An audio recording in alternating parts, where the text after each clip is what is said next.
Good morning student. विज्ञान जगत institute Gangapur city BSc online classes में आप सबका स्वागत है। विज्ञान जगत इंस्टीट्यूट की फैकल्टी के द्वारा बीएससी की सभी सब्जेक्ट की ऑनलाइन क्लासेज स्टार्ट कर दी गई है। आज मैं यहाँ पर बीएससी सेकेंड ईयर की बॉटनी की क्लास स्टार्ट करने जा रहा हूँ और इस बीएससी सेकेंड ईयर की बॉटनी के अंदर 3 पेपर आपको मिलेंगे। पहला पेपर होगा बीज पादपों में विविधता एवं उनका वर्गीकरण विज्ञान। बीज पादपों में विविधता एवं उनका वर्गीकरण विज्ञान जो है वो हम अनावृत बीजी पादपों के बारे में पढ़ेंगे, जिम्नोस्पर्मिक प्लांट के बारे में पढ़ेंगे। सेकंड पेपर होगा बीज पादपों में विविधता एवं उनका वर्गीकरण, लेकिन इस सेकंड पेपर के अंदर अपन बीज पादपों में विविधता और उनका वर्गीकरण विज्ञान जो है वो एंजियोस्पर्मिक प्लांट आवृत बीजी पादपों के बारे में अपन यहाँ पर स्टडी करेंगे। तीसरे पेपर के अंदर पुष्पीय पादपों की संरचना, बीज एवं भ्रूण परिवर्धन से संबंधित जो भी प्रक्रियाएं हैं जो फ्लोरिक प्लांट्स के अंदर पुष्पीय पादपों के अंदर देखी जा सकती है, उन सभी प्रकार की संरचनाओं का, उनके अंदर निर्मित होने वाले बीज एवं भ्रूण परिवर्धन जैसी जो प्रक्रियाएं होंगी उनके बारे में अपन थर्ड पेपर के अंदर स्टडी करेंगे। तो ये बीएससी सेकेंड ईयर के अंदर बॉटनी सब्जेक्ट के ये तीनों पेपर हैं। फर्स्ट पेपर जो जिम्नोस्पर्मिक प्लांट से रिलेटेड होगा, सेकंड पेपर जो एंजियोस्पर्मिक प्लांट से रिलेटेड होगा और थर्ड पेपर जो है वो फ्लावरिंग प्लांट्स की स्ट्रक्चर से रिलेटेड होगा। सीड और एम्ब्रायो डेवलपमेंट जैसी जो प्रोसेस होंगी, प्रक्रियाएं होंगी, उनसे यह रिलेटेड होगा। अब यहाँ पर हम आज सबसे पहले बॉटनी का तीसरे नंबर का जो पेपर है पुष्पीय पादपों की संरचना, बीज एवं भ्रूण परिवर्धन, वो पेपर हम यहाँ पर शुरू कर रहे हैं।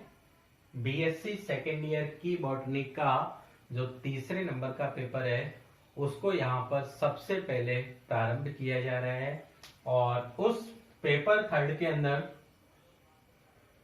पेपर थर्ड और इस पेपर थर्ड की हम यहाँ पर चौथे नंबर की यूनिट सबसे पहले स्टार्ट कर रहे हैं।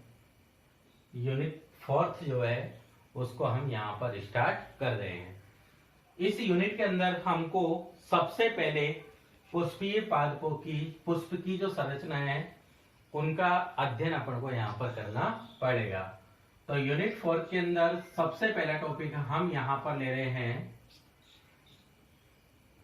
पुष्प, ठीक है। और इस पुष्प की संरचना के बारे में हमको यहाँ पर क्या करनी है, स्टडी करनी है। क्योंकि अपन जानते हैं कि फ्लावरिंग प्लांट्स जो होते हैं उन फ्लावरिंग प्लांट्स के अंदर जो सेक्सुअल रिप्रोडक्शन, लैंगिक जनन की जो प्रक्रिया होती है, यह लैंगिक जनन की प्रक्रिया के अंतर्गत सम्मिलित होने वाले जो जनन भाग है या जनन संरचनाएं हैं वो इन पादपों की पुष्प वाले संरचना के अंतर्गत या पुष्प वाले भाग के अंतर्गत उपस्थित होती है। इस यूनिट के अंदर फोर्थ वाली जो यूनिट है, इस यूनिट के अंदर हम एक प्रारूपिक पुष्प की संरचना का अध्ययन करेंगे। प्रारूपिक पुष्प को कितने भागों के अंदर बांटा गया है, प्रारूपिक पुष्प के अंदर कितने भाग हो सकते हैं, उन भागों की अपन यहाँ पर स्टडी करेंगे। और उन भागों के अंतर्गत जो पुष्प के अंदर जनन संरचनाएं उपस्थित होती है, नर जनन भाग और मादा जनन भाग, उनकी संरचना, उनके परिवर्धन और उनके विकास की प्रक्रिया का अध्ययन यहाँ पर अपन करेंगे।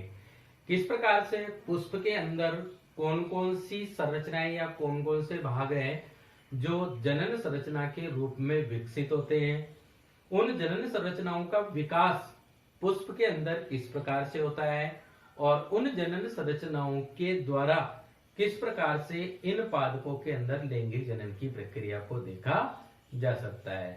तो इस लेसन के, इस यूनिट के अंदर हम पुष्प से संबंधित सभी प्रकार के जो पॉइंट होंगे उनकी स्टडी अपन यहाँ पर करेंगे। सबसे पहले यहाँ पर मैं स्टार्ट करने जा रहा हूँ एक प्रारूपिक पुष्प की संरचना को। एक प्रारूपिक पुष्प की संरचना के बारे में मैं यहाँ पर आपको बताने जा रहा हूँ।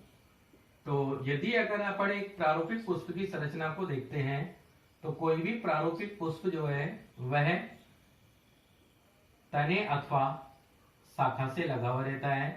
यह कोई भी पादप है और उस पादप से विकसित होने वाली यह तने से निकलने वाली कोई भी एक शाखा है और इस शाखा की किसी भी पर्व संधि वाले स्थान से एक पतली वृंतनुमा संरचना जो है वो यहां पर विकसित होती है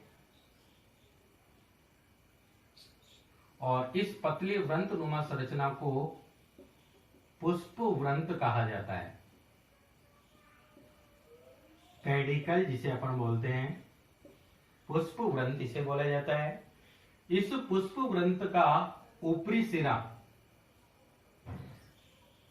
इस पुष्प वृंत का ऊपरी सिरा एक फूली हुई संरचना के रूप में विकसित होता है और यह फूली हुई संरचना जो है वो पुष्पासन वाला भाग बनाता है जिसे अपन थैलेमस कहते हैं। और इस फूली हुई संरचना जिसे अपन ने क्या कहा है, थैलेमस कहा है, इसी थैलेमस पर पुष्प की संरचना के अंतर्गत सम्मिलित किए जाने वाले जो चारों चक्र होते हैं या चारों भाग होते हैं वो इस पुष्पासन वाले भाग पर व्यवस्थित होते हैं। यदि अगर अपन पुष्प के चारों चक्र के अंतर्गत यदि अगर अपन देखें तो इस पुष्पासन पर सबसे ऊपर की ओर सबसे पहले नंबर पर छोटी हरे रंग की पर्ण सदृश संरचनाएं यहाँ पर चारों तरफ से थैलेमस को घेरे हुए रखेगी और इन हरे रंग की पर्ण युक्त संरचनाओं को यहाँ पर बाह्य दल पुंज कहा जाएगा।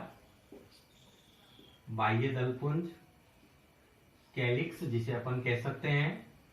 और इन्हीं बाह्य दल पुंज से ऊपर की ओर अपेक्षाकृत बड़े आकार की पर्ण युक्त संरचनाएं अपन को यहां पर फिर से दिखाई देगी, जो बाह्य दल पुंज से अपेक्षाकृत बड़े आकार की होंगी। रंगीन पर्ण सदृश संरचनाएं अपन को यहाँ पर दिखाई देगी और ये वाला जो भाग होगा यह पुष्प का दल पुंज वाला भाग होगा जिसे अपन कोरोला कहेंगे। और जब पुष्प की संरचना को मध्य में से देखा जाता है तो पुष्प को मध्य में से देखने पर पुष्प के बीचों बीच में आपको एक इस प्रकार की संरचना, पुष्प के बाह्य दल और दलपुंज वाले भाग को हटाने पर या उनको थोड़ा दूर दूर करने पर पुष्प के बीचों बीच में आपको एक इस प्रकार की संरचना दिखाई देगी। और ये जो भाग है यह पुष्प का जायांग वाला भाग होगा जिसे गाइनोसियम कहा जाएगा, गाइनोसियम इसे कहा जाएगा। और इस पुष्प के गाइनोसियम वाला जो भाग है, जायांग वाला भाग, इसके चारों तरफ या इससे जुड़ी हुई संरचना के रूप में आपको इस प्रकार की संरचना और दिखाई देगी। और ये वाला जो भाग है यह भाग पुष्प का पुमंग वाला भाग कहलाएगा जिसे अपन एंड्रोसियम कह सकते हैं, एंड्रोसियम। तो ये एक आपके पास में क्या है, प्रारूपिक पुष्प की संरचना है। तो पुष्प जो है वो एक प्रकार का रूपांतरित प्ररोह है। पुष्प रूपांतरित प्ररोह क्यों है? क्योंकि जिस शाखा पर या जिस तने पर यह विकसित होता है उस शाखा की जितनी भी पर्व संधियां होती है वो पर्व संधियां पर्व एक दूसरे के पास पास आ जाते हैं और ये बीजाणु पर्ण के रूप में विकसित हो जाते हैं। 4 प्रकार के बीजाणु पर्ण जो है वो यहाँ पर विकसित होते हैं, जिनमें से 2 बीजाणु पर्ण जो नीचे की ओर उपस्थित होते हैं वो सामान्यतः बंधे होते हैं, स्टेराइल होते हैं, और 2 ऊपर की ओर बनने वाले जो पर्ण होते हैं वो सामान्यतः फर्टाइल होते हैं और वो जननक्षम अथवा उर्वर होते हैं। और ये चारों पर्ण मिलकर के किसके रूप में निर्मित हो जाते हैं? नीचे से ऊपर की ओर बाह्य दलपुंज, दलपुंज, पुमंग एवं जायांग के रूप में ये विकसित हो जाते हैं। तो बाह्य दलपुंज, दलपुंज, पुमंग एवं जायांग ये पुष्प के 4 चक्र हैं या ये पुष्प के 4 भाग हैं। तो अपन यहाँ पर कह सकते हैं कि जब पुष्प की संरचना का अपन यहाँ पर अध्ययन कर रहे हैं तो अपन लिख सकते हैं कि पुष्प एक रूपांतरित प्ररोह है। रूपांतरित प्ररोह, रूपांतरित प्ररोह बोले तो मॉडिफाइड सूट है, जो तने अथवा शाखा से एक पतले वृंत की सहायता से, एक पतले वृंत की सहायता से जुड़ा रहता है। पतले वृंत की सहायता से जुड़ा रहता है। यह वृंत क्या कहलाता है? पुष्प वृंत, पेडिकल जिसे अपन ने बोला है, ठीक है ना, जिस पर शाखा से लगा हुआ होता है या तने से लगा हुआ होता है, यह वृंत पुष्प वृंत कहलाता है। पुष्प वृंत का ऊपरी फूला हुआ भाग पुष्पासन कहलाता है। थैलेमस जिसे अपन ने कहा है पुष्पासन कहलाता है, जिस पर पुष्प के चारों चक्र उपस्थित होते हैं। जिस पर पुष्प के क्या उपस्थित होते हैं? चारों चक्र या चारों भाग जो है वो उपस्थित होते हैं। तो पुष्प क्या है? एक रूपांतरित प्ररोह है, ठीक है ना, जो तने अथवा शाखा से एक पतले वृंत की सहायता से, ये तना अथवा शाखा का कोई भाग है और एक पतले वृंत की सहायता से ये जुड़ा हुआ है, जिसे अपन ने क्या बोला है? पुष्प वृंत बोला है। और इस पुष्प वृंत का ऊपरी सिरा एक फूली हुई संरचना के रूप में होता है, जिसे अपन ने पुष्पासन या थैलेमस कहा है। और इसी पुष्पासन पर पुष्प की क्या उपस्थित है? चारों चक्र उपस्थित है, बाह्य दलपुंज, उमंग एवं जयांग। पुष्प की संरचना को यदि अगर अपन देख रहे हैं तो पुष्प की संरचना के अंतर्गत, पुष्प की संरचना में निम्न 4 भाग होते हैं, 4 भाग या चक्र होते हैं, जिन्हें 2 भागों में बांटा जा सकता है। जिन्हें 2 भागों में क्या किया जा सकता है? बांटा जा सकता है, विभेदित किया जा सकता है। तो यदि अगर अपन एक प्रारूपिक पुष्प की संरचना को देख रहे हैं तो प्रारूपिक पुष्प की संरचना के अंतर्गत सम्मिलित किए जाने वाले जो चारों भाग हैं, इन चारों भागों को या चारों चक्रों को अपन 2 भागों के अंदर सम्मिलित कर सकते हैं। एक पहला भाग होगा अपने पास में सहायक चक्र और दूसरा होगा आवश्यक चक्र, या इन्हें अपन जनन चक्र भी कह सकते हैं। सहायक चक्र के अंतर्गत पुष्प के 2 चक्रों को सम्मिलित किया जाएगा। एक चक्र होगा सबसे बाहर की ओर बाह्य दलपुंज, कैलिक्स जिसे अपन ने कहा है, और दूसरा चक्र होगा दलपुंज कोरोला जिसे अपन ने कहा है।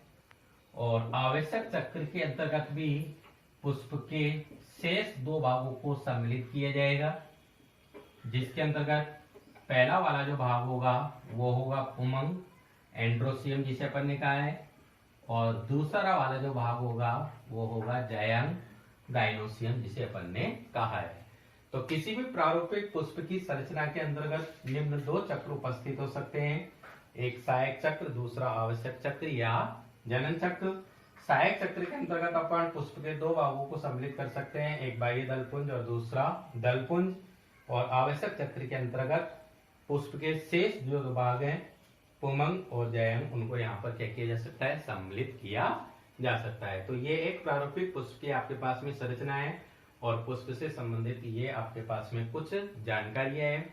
अगले वीडियो के अंदर हम फिर से ये जो पुष्प के सहायक चक्र और आवश्यक चक्र हैं, इन सहायक चक्र और आवश्यक चक्र के बारे में थोड़ी सी जानकारी अपन यहाँ पर प्राप्त करेंगे। फिर शेष लेसन के अंदर या शेष यूनिट के अंदर इसके महत्वपूर्ण रूप में जो आवश्यक चक्र हैं, जिन्हें अपन ने जनन चक्र कहा है, जो पुमंग एवं जयंग के रूप में हो सकते हैं, इनकी संरचना एवं इनकी कार्यविधि और इनके विकास की प्रक्रिया का अध्ययन इस चौथी यूनिट के अंदर किया जाएगा। प्रत्येक टॉपिक को अपन यहाँ पर डिटेल से अच्छी तरीके से यहाँ पर आप समझिए। यदि अगर किसी भी स्टूडेंट को किसी भी प्रकार के टॉपिक के अंदर कोई प्रॉब्लम होती है तो आप कमेंट कर सकते हैं, और कमेंट करने पर मैं कमेंट को जब भी पढ़ूंगा स्टूडेंट के उस समस्याओं का समाधान यहाँ पर किया जाएगा। ठीक है, तो आज तक के लिए इतना ही, बाकी शेष अगले वीडियो में।